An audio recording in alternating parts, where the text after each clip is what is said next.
Hello and welcome to Dialogue. I'm Yang Rui in Beijing. From being more active voters in all levels of election to holding significant positions in the U.S. Congress, Chinese Americans are becoming more vocal and making themselves heard in wider spheres. But what obstacles remain on the road to greater political influence? How does Chinese American involvement in politics affect Sino-U.S. relations? And will the latest generation of Chinese Americans have even more impact in the future? To discuss these issues and more, I'm happy to be joined in the studio by Michael Zhang, attorney at law, and Gautam Mukunda, assistant professor of Harvard Business School. But before we begin our discussion, let's take a look at this. As Chinese Americans increasingly integrate with local society, their political activism has also been on the rise. This year, there are 121 Asian Americans who are taking part in state elections in 28 states, and more than a quarter of them are Chinese Americans. Some would argue that Chinese Americans' growing participation in politics could be an effective way to convey the voice of the Chinese community to mainstream society. It could also be an important way to safeguard their legitimate rights and interests. For example, the attempt to remove California Proposition 209, which prohibits state government institutions from employing or admitting people on grounds of their ethnicity, police officer Peter Liang in New York, have been cited as injuring the feelings of many Chinese Americans who have gathered in dozens of cities in the US to protest what they see as unjust treatment that they have received. Justice for Peter Liang! Justice for Peter Liang! I think what we need to be here today is to show that Chinese Americans care about equal justice. We're here to let people know that the death of Kai Girlie is a tragedy, but this tragedy has been compounded by the injustice to Peter Liang. Many years ago, my grandfather came to this country with nothing more than a willingness to work hard. 2 generations later, his granddaughter became the first Chinese American woman elected to Congress in history. There are a number of Chinese who have emerged in political circles in countries such as the United States. The most notable ones include Gary Locke, who was reappointed as the governor of Washington State for 2 terms, and Elaine Chao, who is the Minister of Labor in the government of George W. Bush. Welcome to Dialogue, sir. In recent years, we have had some symbolic presence of Chinese American politicians in the D.C. For example, Gary Locke. I don't think he can be called a politician, but actually he's appointed ambassador to China by President Obama, and Elaine Chao, Secretary of Labor during the Bush administration. Now, does this actually mean that political influence of the Chinese Americans in North America has been greatly promoted? Do you think this is a barometer? It augurs well, or it's just a symbol? It doesn't mean anything. So I think it's definitely a barometer that augurs well. The Chinese American community has been extraordinarily successful in the United States and is accepted as sort of one of many ethnic groups in the American population, but has done well, as we would say, assimilated, right, is the sort of American term for immigrant groups that blend in fully. And so we would expect to see more and more Chinese American politicians. So far they're still underrepresented compared to their level of the population, but I would be very, very surprised if we didn't see more and more over time. Journalists would love to use facts and figures to illustrate the issues we're discussing. Now, I hate to generalize the idea of Chinese Americans. In fact, we have several generations of such voters, should I say, or consumers in North America. When we look at the Gary Locke and Elaine Chao, do they belong to the 2nd generation, the 3rd, or simply the new generation of Chinese immigrants? They probably would largely belong to a 2nd generation of Chinese Americans, and both of these 2 individuals, obviously they're very prominent among the Chinese Americans, but insofar as their representation is concerned, they're not elected officials. So in the past 5 to 10 years or so, there is a movement in the Chinese American community pushing more Chinese Americans to run for office. Appointed, obviously, by appointments, those are very important positions also, but by election, you will give more Chinese American more voice, and when they run the certain elections, they actually voice the concerns of the Chinese Americans to even greater society. So in the past 5 to 10 years, you have seen a steady growth and rise of the Chinese American representatives at all levels, congressional level, state level, especially in local level where most Chinese population are concentrated, such as cities like Los Angeles, San Francisco, and New York. Right now in U.S. Congress, there are 3 to 5 Chinese American representatives, give and take.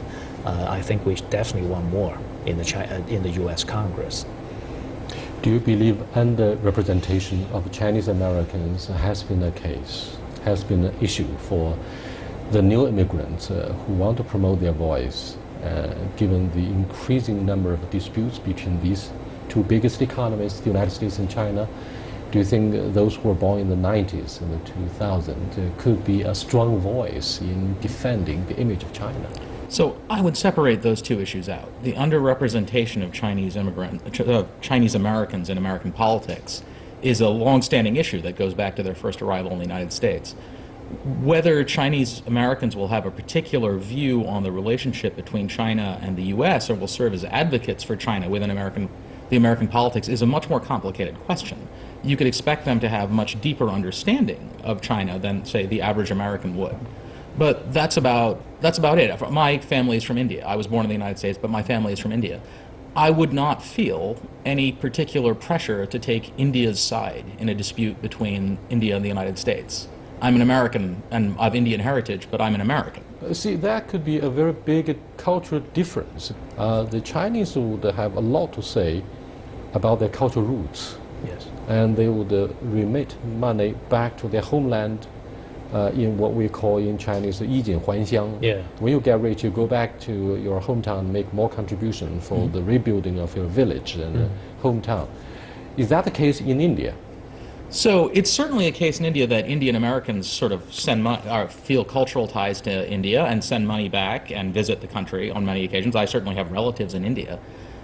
So I'm not sure that the ties are sort of stronger or weak between the two communities. Indian Americans, I think, have the advantage that most Indian Americans who come to the United States come speaking English already. They grew up in India speaking English. And that makes life a little easier. Michael, my son, who studied philosophy and politics in Minnesota for 4 years, said for a while, Daddy, I want to become a senior official at the United Nations. And because I was an avid reader of 参考消息, this is a newspaper that enjoys a very big population, big circulation in this country. And I said to him, I've interviewed many senior officials from the United Nations, but seldom did I interview any Chinese who work for this world body. And so he said, it might be half-heartedly the case. He said, Daddy, I want to become an official with the United Nations to promote the representation of the Chinese there. So my strong feeling has been that Indians or Indian Americans, many of them are senior officials at the United Nations. Their voices could be heard. They represent a very good image of India, which means a good and quality education for the tertiary level. What do you think of such a big gap? There are many reasons. Obviously, you work for the United Nations and you need to be specifically trained to become an international diplomat. It doesn't mean that you speak a language and you become accepted by the United Nations. For American domestic politics, I tend to agree with my good friend on the left that first and foremost, Chinese American representatives, no matter they got the job by appointment or they were elected, the national interest of the United States are their first priority.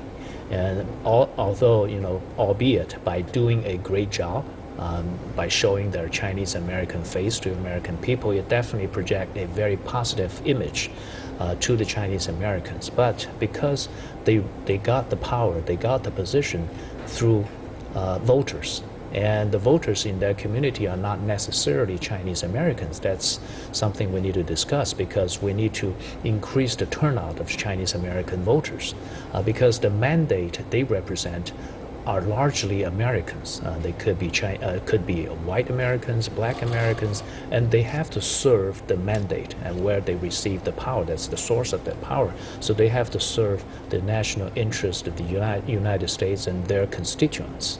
And but in the meantime, by being Chinese American, they can help to promote our image. They can help to promote the heritage of Chinese culture. For instance, Chinese Chunjie, Chinese New Year, Chinese Lunar New Year, and the celebrations and the family yes, values. Of course, they can do more. I mean, people like Gary Locke and Elaine Chao could do more to promote the Chinese ethnicity. From a cultural perspective and strengthen cohesion of the local Chinese community. But don't you think, because of their strong Chinese ethnic background, they would become even more anti-China to defend the national security and national interests of the United States? And they pledged oath and took allegiance to display their loyalty to the host country. So I'd be very surprised if they became more anti-China. The question, I think, will be driven by the dynamics of the... It's because of domestic politics, I'm afraid. Domestic politics. So there are always ethnic tensions in the United States. That's a tragedy of American history. It's a tragedy. For example, let me give you one story. I was invited by father of Elaine Chao to interview both the father and the 5 daughters. All of them graduated from Harvard for MA or BA, one reason or another. By the end of the interview, you know, part of my habit is to reach out and have a handshake. But then her secretary, Elaine Chao's secretary, stepped in and said, no handshake. I asked her why you were so rude in blocking the handshake. She said, this is the rule of the White House. And what's your explanation for this very rude attitude from the secretary of Elaine Chao?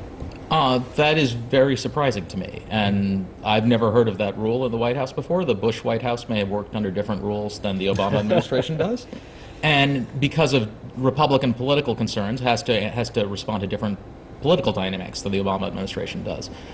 So in that particular context, that's surprising to me. Is that because we work for the state-run media, and that somehow represents the quote-unquote communist regime, and therefore ideologically they got to be sensitive. They have to display a clear sense of sensitivity so that they will not offend domestic opponents who criticize China. Do you think this is a politically correct approach for a person like Elaine Chao, who's a senior cabinet member of the Bush administration? It could be the reason, because obviously she, after all, would suffer some kind of glass ceiling and has to be very careful, be very careful about being politically correct. She is largely... she married a party whip. Mitch McConnell. Yeah, Mitch McConnell, the majority leader of the Senate. He is a powerful position, and in fact, when Mitch McConnell was running for his re-election for the Senate, and there are a lot of people in his district, in his state, saying bad things about Elaine Chao, as anti-Chinese American slangs and that kind of thing. So Mitch McConnell needs to be very careful when he was running for his political campaign. And he almost lost that campaign. And obviously later he won. And he is currently the Senate majority leader. So that could be the concern. I really don't know, but that could be the concern. Elaine... I mean, by the end of the day, my question is whether ethnic Chinese in the United States would have to be very careful about their skin color, about their cultural bond with mainland China.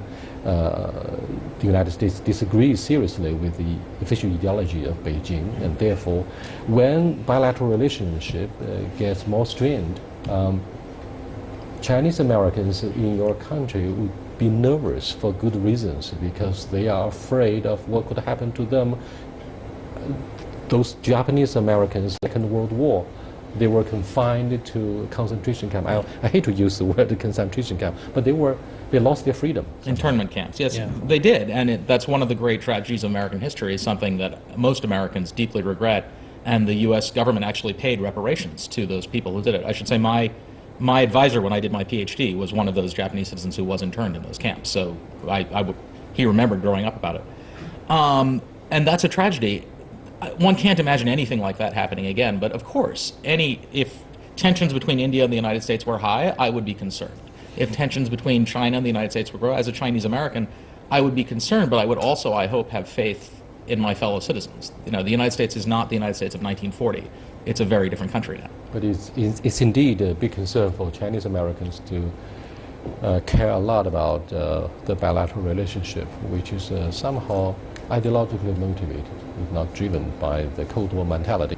Thank you very much for being with us. You're watching Dialogue with Mr. Michael Zhang, attorney at law, and Gautam Mukunda, assistant professor of Harvard Business School. We are discussing political influence of Chinese Americans in the United States in the middle of the presidential race, which is well underway at this moment. We'll be back in a short while. Stay with us, please. Welcome back, sir. And I was told that some of the Chinese who work for a company such as Los Alamos could be a very sensitive target for FBI supervision because of national security. And I was even told quietly that those Chinese PhD students who do research in areas may be also the target of FBI supervision.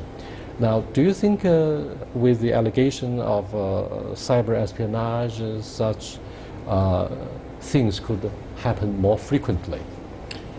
And this is it ideological reason or racial discrimination? I think we had some tragic... Or just simply geopolitical rivalry? Yeah, I think we had some very sad cases of Chinese American citizens who were accused of espionage, and Wen-Ho Lee, who used to work Wen-Ho Lee was the one that sprang Los Alamos, and wrongly convicted, and he was released later on. The Supreme Judge apologized, or the local judge apologized. Released and still lives in the United States, in fact. And that was tragic, right? And I mean, it's something, again, that we sort of really regret, and it's something that I think we've learned a lot from. So, for example, my closest friend who currently works in the FBI is Chinese American. So he's an FBI agent who is Chinese American, and you'll see, and as you see more and more representation in the government of any ethnic group, there'll be a lot more understanding of that. Again, when you look at that sort of an issue, when countries are tense with one another, that has to be reflected in their population. There's no doubt about that. And none of us want the relationship between the U.S. and China to be anything but happy. Few. So. Few of us would want us to decline sharply. In recent weeks, Asian American groups got together to protest against Fox News interviewer Jesse Waters, who has been widely criticized for asking several insulting questions in Chinatown. As a result, Fox News has agreed to meet some community representatives. Do you think the issue of racial discrimination is still very serious for the United States to continue their movement of civil liberty? Michael? Well, the sensitivity of racial tension between any ethnic groups in the United States is always a very important issue, because this country is a nation of immigrants, and sometimes you just need to be very, very careful when you're doing not very sensitive interviews or sensitive languages against a certain ethnic group. And I think that's probably the situation here. Whether Jesse Waters has intentionally trying to discriminate against the Chinese Americans that he interviewed, that remains to be seen, because I don't know. I didn't see the episode of his interview, but obviously there are a lot of concerns, and recently there are many TV interviews to Chinese Americans, and raised a lot of concerns and demonstrations in our community. For instance, before the CNN comments on Chinese Americans, and actually on Chinese, not Chinese Americans, and of course the Jimmy Fallon show, killing all the Chinese, became very famous and infamous afterwards. So I think that's probably something we need to always work out. But there are many ethnic groups in the United States, and obviously most recently, the group that was targeted heavily is the Muslim group in the United States, and given the current election situation. So we always need to be sensitive, not only against the Chinese Americans, but to all ethnic groups in the United States. The case of New York City police officer Peter Liang caught a lot of media attention. Peter Liang was convicted in April of manslaughter and official misconduct in the fatal shooting of an unarmed black man in New York in the year 2014. Instead of being sentenced to serious imprisonment terms, he was only given hundreds of hours of community service. That's kind of a soft landing.